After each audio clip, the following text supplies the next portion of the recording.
Hello friends, welcome to ಬೆಳಕು TV channel. Friends, ಇವತ್ತಿನ ವಿಡಿಯೋದಲ್ಲಿ ಇಂಪೋರ್ಟ್ ಎಕ್ಸ್ಪೋರ್ಟ್ ಕೋಡ್ ರಿಜಿಸ್ಟ್ರೇಷನ್ ಹೇಗೆ ಮಾಡ್ಕೊಳ್ಳೋದು ಅಂತ ನೋಡೋಣ. ಮತ್ತೆ ಇದರಿಂದ ಏನೆಲ್ಲ ಬೆನಿಫಿಟ್ಸ್ ಇದೆ ಮತ್ತೆ ಯಾರೆಲ್ಲ ಮಾಡಿಸ್ಕೋಬಹುದು ಅಂತ ನೋಡೋಣ. ಇಂಪೋರ್ಟ್ ಎಕ್ಸ್ಪೋರ್ಟ್ ಕೋಡ್ ರಿಜಿಸ್ಟ್ರೇಷನ್ ಅಂದ್ರೆ ಇದೇನಂತ ಅಂದ್ರೆ ನೀವು ಯಾವುದೇ ಒಂದು ಪ್ರಾಡಕ್ಟ್ ಅಥವಾ ಒಂದು ಸರ್ವಿಸಸ್ ನ ಇಂಪೋರ್ಟ್ ಅಥವಾ ಎಕ್ಸ್ಪೋರ್ಟ್ ಮಾಡಬೇಕು ಅಂತ ಅಂದ್ರೆ ಅದಕ್ಕೊಂದು ಕೋಡ್ ನೀವು ಮಾಡ್ಕೋಬೇಕಾಗುತ್ತೆ. ಅದನ್ನ ರಿಜಿಸ್ಟ್ರೇಷನ್ ಮಾಡ್ಕೋಬೇಕಾಗುತ್ತೆ. ಅದನ್ನ ನಾವು import and export code registration ಅಂತ ಕರಿತೀವಿ. ಈಗಿನ ದಿನಗಳಲ್ಲಿ ನೋಡ್ತಾ ಇದ್ದೀರಾ, ಕಾಂಪಿಟೇಷನ್ ಅನ್ನೋದು ತುಂಬಾನೇ ಜಾಸ್ತಿ ಆಗಿದೆ. ಅಂದ್ರೆ ಪ್ರತಿಯೊಬ್ಬರು ಕೂಡ ಒಂದು ಬಿಸ್ನೆಸ್ ಅನ್ನ ನಾವು ಎಕ್ಸ್ಪೆನ್ಷನ್ ಮಾಡ್ಕೋಬೇಕು ಅಂತ ನೋಡ್ತಾರೆ. ಡೊಮೆಸ್ಟಿಕ್ ಮಾರ್ಕೆಟ್ ಇಂದ ಗ್ಲೋಬಲ್ ಮಾರ್ಕೆಟ್ಗೆ ಒಂದು ಎಕ್ಸ್ಪೆನ್ಷನ್ ಮಾಡಬೇಕು ಅಂತ ನೋಡ್ತಾರೆ. ಅಂದ್ರೆ ಏನೇನು ಇಂಟರ್ನೆಟ್ ಮತ್ತೆ ಏನು ಟೆಕ್ನಾಲಜಿ ಇದೆ ಅದನ್ನ ಯೂಸ್ ಮಾಡ್ಕೊಂಡು ಗ್ಲೋಬಲಿ ನಾವು ಒಂದು ಬಿಸ್ನೆಸ್ ಎಕ್ಸ್ಪೆನ್ಷನ್ ಮಾಡ್ಕೋಬೇಕು ಅಂತ ಅಂದಾಗ ರಿಜಿಸ್ಟ್ರೇಷನ್ ಮತ್ತೆ ಒಂದು ಲೈಸೆನ್ಸ್ಗಳನ್ನ ಪಡ್ಕೋಬೇಕಾಗುತ್ತೆ. ಅದರಲ್ಲೊಂದು ಪ್ರಮುಖವಾದದ್ದು ಒಂದು IEC ಕೋಡ್, ಅಂದ್ರೆ ಏನು ಇಂಪೋರ್ಟ್ ಎಕ್ಸ್ಪೋರ್ಟ್ ಕೋಡ್ ಲೈಸೆನ್ಸ್ ಅಂತ ಕರಿತೀವಲ್ಲ, ಇದು ಕೂಡ ಒಂದು ತುಂಬಾ ಮುಖ್ಯವಾದದ್ದು. ಅಂದ್ರೆ ನೀವೇನಾದ್ರೂ ಇಂಪೋರ್ಟ್ ಅಥವಾ ಒಂದು ಎಕ್ಸ್ಪೋರ್ಟ್ ನ ಇಂಡಿಯಾದಿಂದ ಮಾಡಬೇಕು, ಇಲ್ಲ ಇಂಡಿಯಾಕ್ಕೆ ನೀವು ಎಕ್ಸ್ಪೋರ್ಟ್ ಅಥವಾ ಇಂಡಿಯಾದಿಂದ ಒಂದು ಇಂಪೋರ್ಟ್ ಮಾಡಬೇಕು ಅಂತ ಅಂದಾಗ ಕೂಡ ಇದು ತುಂಬಾ ಮುಖ್ಯವಾಗುತ್ತೆ. ಇದನ್ನ ನಾವು ಒಂದು ಇಂಪೋರ್ಟ್ ಎಕ್ಸ್ಪೋರ್ಟರ್ ಕೋಡ್ ಅಂತ ಕರಿತೀವಿ.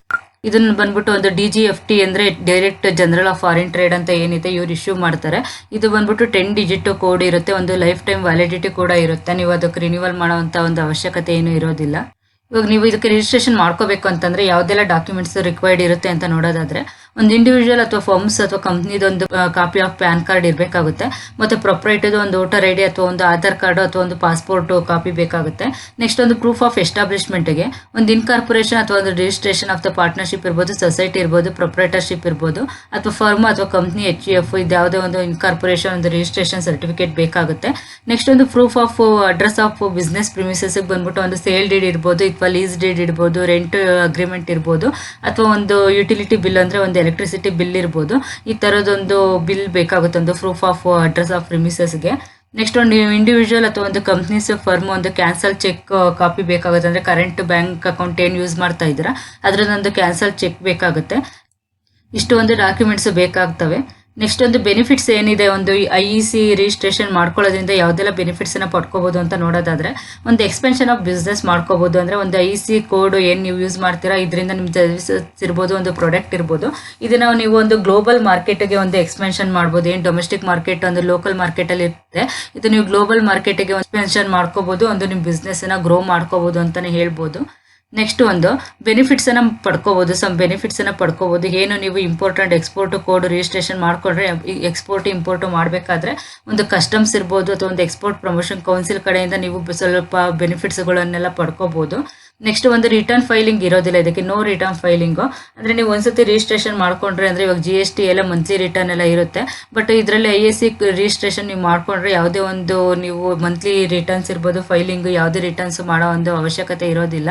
ನೆಕ್ಸ್ಟ್ ಒಂದು ಈಸಿ ಪ್ರೊಸೆಸಿಂಗ್ ಕೂಡ ಇರುತ್ತೆ. ಅಂದ್ರೆ ನೀವು ಸಮ್ ಡಾಕ್ಯುಮೆಂಟ್ಸ್ ಅನ್ನ ಇಶ್ಯೂ ಮಾಡಿದ್ರೆ ನಿಮಗೆ ಒಂದು 7 to 10 days ಇಲ್ಲ 10 to 15 days ಒಳಗಡೆ ನಿಮಗೆ ಸರ್ಟಿಫಿಕೇಟ್ ಕೂಡ ಸಿಗುತ್ತೆ ಅಂತ ಹೇಳ್ಬೋದು. ನೆಕ್ಸ್ಟ್ ಯಾವುದೇ ಒಂದು ರಿನ್ಯೂವಲ್ ಮಾಡೋ ಅವಶ್ಯಕತೆ ಕೂಡ ಇರೋದಿಲ್ಲ. ಒಂದು ಇದು ಲೈಫ್ ಟೈಮ್ ವ್ಯಾಲಿಡಿಟಿ ಇರುತ್ತೆ ನಿಮ್ದು ಒಂದು ಕಂಪ್ನಿಗೆ ಅಂತ ಹೇಳ್ಬೋದು. ಇದರಿಂದ ಯಾವುದೇ ಒಂದು ರಿನ್ಯೂವಲ್ ಮಾಡೋ ಅವಶ್ಯಕತೆ ಕೂಡ ಇರೋದಿಲ್ಲ. ಮತ್ತೆ ನಿಮ್ದು ಬಿಸ್ನೆಸ್ ಏನಾದ್ರೂ ನೀವು ಎಕ್ಸ್ಪೋರ್ಟ್ ಮಾಡಬೇಕು, ಇಲ್ಲ ನಾವು ಬೇರೆ ಕಡೆಯಿಂದ ಇಂಪೋರ್ಟ್ ಮಾಡ್ಕೋಬೇಕು ಅಂದ್ರೆ ಕೂಡ ಇದು ISC ಕೋಡ್ ಅನ್ನೋದು ಒಂದು ಪ್ರಮುಖವಾದ ಒಂದು ಪಾತ್ರ ವಹಿಸುತ್ತೆ ಅಂತ ಹೇಳ್ಬೋದು.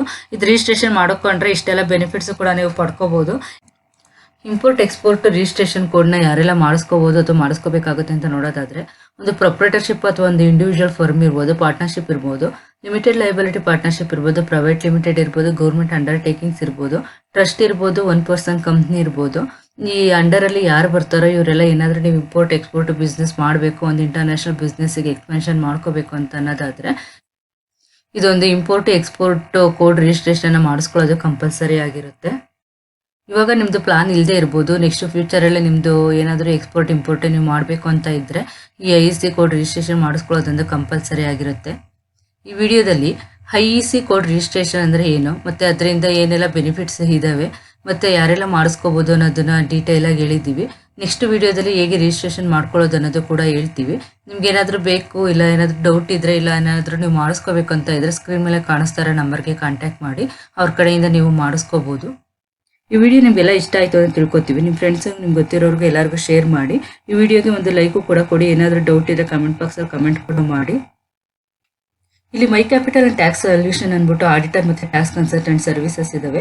ಯಾವೆಲ್ಲ ಸರ್ವಿಸಸ್ ಸಿಗುತ್ತೆ ಅಂತ ನೋಡೋದಾದ್ರೆ, GST and FSSI registration, GST monthly filing, MSME registration, trade mark ಅಥವಾ ಒಂದು brand registration, shop and establishment ಅಥವಾ ಒಂದು ಲೇಬರ್ ಲೈಸೆನ್ಸ್, ESI ಮತ್ತು PF registration and filing, ITR filing, next ಒಂದು ISO certification registration, loans and other financial services.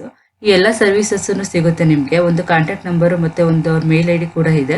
ನೀವು ಯಾವ್ದಾದ್ರು services ಬೇಕು ಅಂದ್ರೆ ಅವ್ರನ್ನ ಕಾಂಟ್ಯಾಕ್ಟ್ ಮಾಡಿ ಸರ್ವಿಸಸ್ ಅನ್ನ ಪಡ್ಕೋಬಹುದು. ಮತ್ತೆ ನಮ್ಮ ಚಾನಲ್ ನಲ್ಲಿ ಸ್ಮಾಲ್ ಬಿಸ್ನೆಸ್ ಐಡಿಯಾಸ್ ಮತ್ತೆ ಹೋಮ್ ಬೇಸ್ಡ್ ಬಿಸ್ನೆಸ್ ವಿಡಿಯೋಸ್ ಹಾಕಿದೀವಿ. ಯಾರೆಲ್ಲ ಒಂದು ಕಡಿಮೆ ಬಂಡವಾಳದಲ್ಲಿ ಬಿಸ್ನೆಸ್ ಸ್ಟಾರ್ಟ್ ಮಾಡ್ಬೇಕು ಅಂತ ಇದ್ದೀರಾ ಅವ್ರಿಗೆ ಒಂದು ಶೂಟ್ ಆಗುವಂತ ಬಿಸ್ನೆಸ್ ವಿಡಿಯೋಸ್, ಆ ವಿಡಿಯೋಗಳನ್ನ ನೋಡ್ಬೇಕು ಅಂತಂದ್ರೆ ಮತ್ತೆ ನಾವು ಮಾಡೋ ಬಿಸ್ನೆಸ್ ವಿಡಿಯೋಗೋಸ್ಕರ ನಮ್ಮ ಚಾನಲ್ಗೆ ನೀವು ಇನ್ನೂ ಸಬ್ಸ್ಕ್ರೈಬ್ ಆಗಿಲ್ಲ ಅಂದ್ರೆ ಸಬ್ಸ್ಕ್ರೈಬ್ ಮಾಡ್ಕೊಳ್ಳಿ. ಮತ್ತೆ ಪಕ್ಕದಲ್ಲಿರೋ ಒಂದು ಬೆಲ್ ಐಕನ್ನ ಪ್ರೆಸ್ ಮಾಡಿ ನಾವು ಮಾಡೋ ಪ್ರತಿಯೊಂದು ವಿಡಿಯೋ ನೋಟಿಫಿಕೇಶನ್ ನಿಮಗೆ ಫಸ್ಟ್ ಬಂದು ತಲುಪುತ್ತೆ. ಆಗ ನೀವು ಆ ವಿಡಿಯೋಗಳನ್ನ ನೋಡ್ಬೋದು. Thank you for watching.